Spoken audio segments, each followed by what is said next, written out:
নমস্কার। গুরু কৃপাই কেবলম। আমি অধ্যাপক ডক্টর শ্রী সুনীল শাস্ত্রী।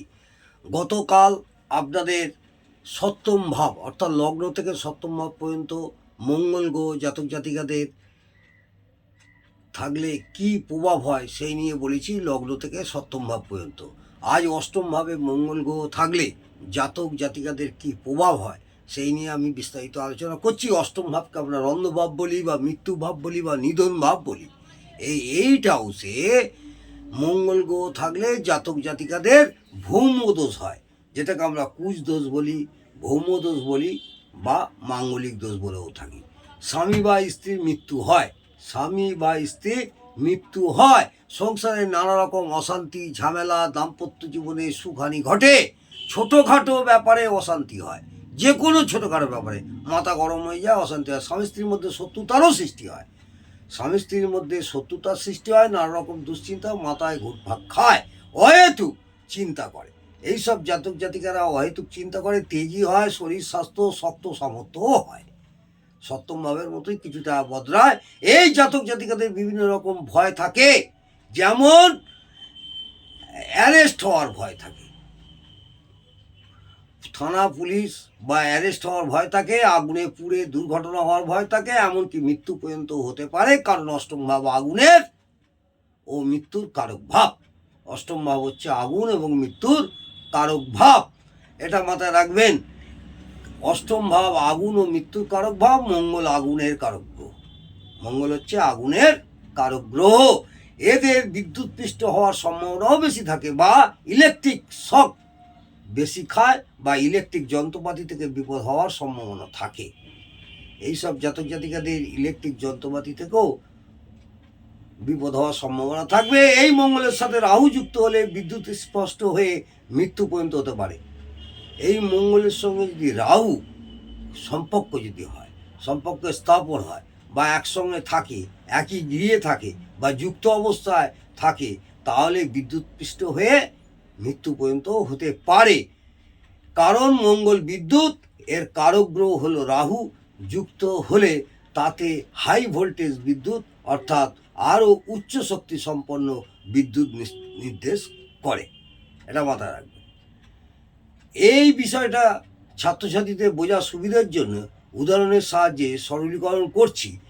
আমরা সাধারণত ঘরে যে ইলেকট্রিক লাইন ব্যবহার করে থাকি সেটা মঙ্গলের আন্ডারে, কিন্তু বিদ্যুতের ট্রান্সফরমার, রেলের কাজের তার, এগুলো রাহুর আন্ডারে পড়ে। বোঝা গেল?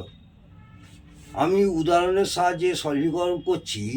আমরা সাধারণত ঘরে যে ইলেকট্রিক লাইন ব্যবহার করে থাকি সেটা মঙ্গলের আন্ডারে, সেটা কিন্তু মঙ্গলের আন্ডারে, কিন্তু বিদ্যুতের ট্রান্সফরমার, রেলের কাজের জন্য যে তার, এগুলো রাহুর আন্ডারে পড়ে। এরা বড় ধরনের মামলা মোকদ্দমাও জড়িয়ে পড়ে। এদের গুহ্য রোগ ও রক্তক্ষরণজনিত রোগ হতে দেখা যায়। বেশিরভাগ সময় এদের গুহ্য রোগ এবং রক্তক্ষরণ জনিত রোগ হতে দেখা যায়, যেমন অশ্ব, আমাশা ইত্যাদি। কারণ কালপুরুষের অঙ্গ বিভাজন অনুযায়ী অষ্টম ভাব গুহ্য দেশ নির্দেশ করে। কালপুরুষের অঙ্গ বিভাজন অনুযায়ী গুহ্য দেশ অষ্টম ভাবে পড়ে। ও মঙ্গল হলো রক্তের কারক গ্রহ, মঙ্গল গ্রহ হলো রক্তের কারক গ্রহ। এই রোগগুলির জন্য অপারেশন পর্যন্ত হয়, কারণ অষ্টম ভাব অপারেশনের কারক ভাব।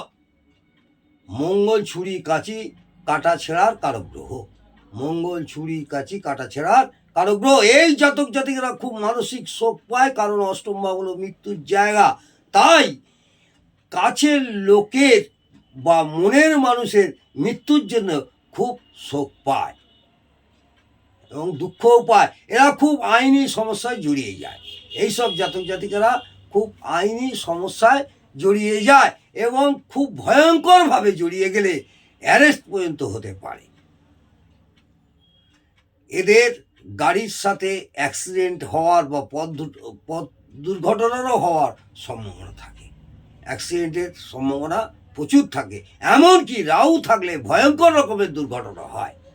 এই মঙ্গলের সঙ্গে রাহু যদি একসঙ্গে থাকে তাহলে ভয়ঙ্কর দুর্ঘটনা হয়, এমনকি মৃত্যু পর্যন্ত হতে পারে। এমনকি মৃত্যু পর্যন্ত হতে পারে।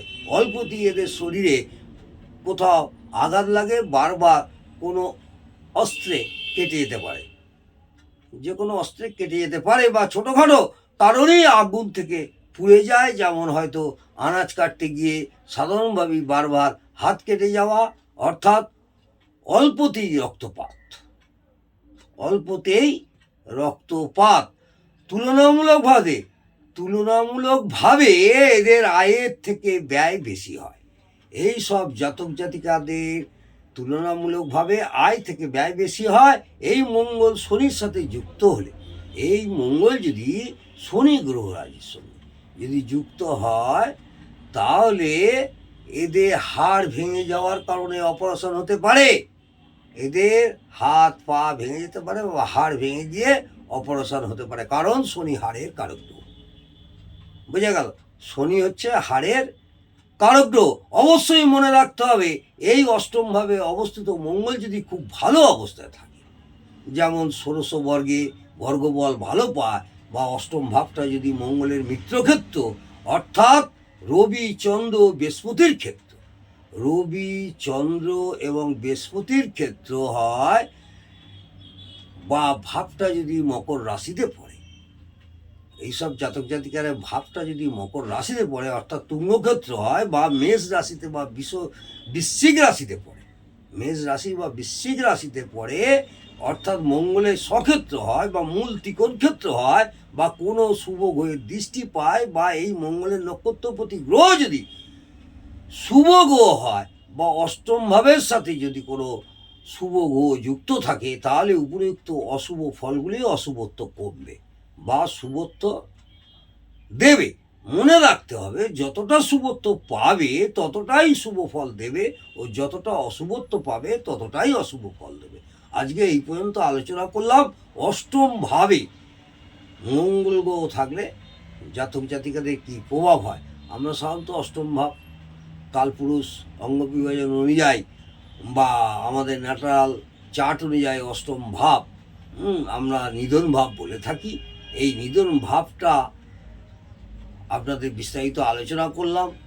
রন্ধ্রভাব, নিধন ভাব বা মৃত্যু ভাব বলি।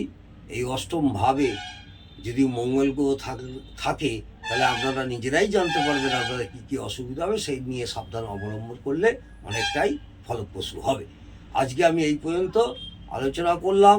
ভালো থাকুন, সুস্থ থাকুন, আর সব সময় পজিটিভ চিন্তা ভাবনা নিয়ে দিন অতিবাহিত করুন।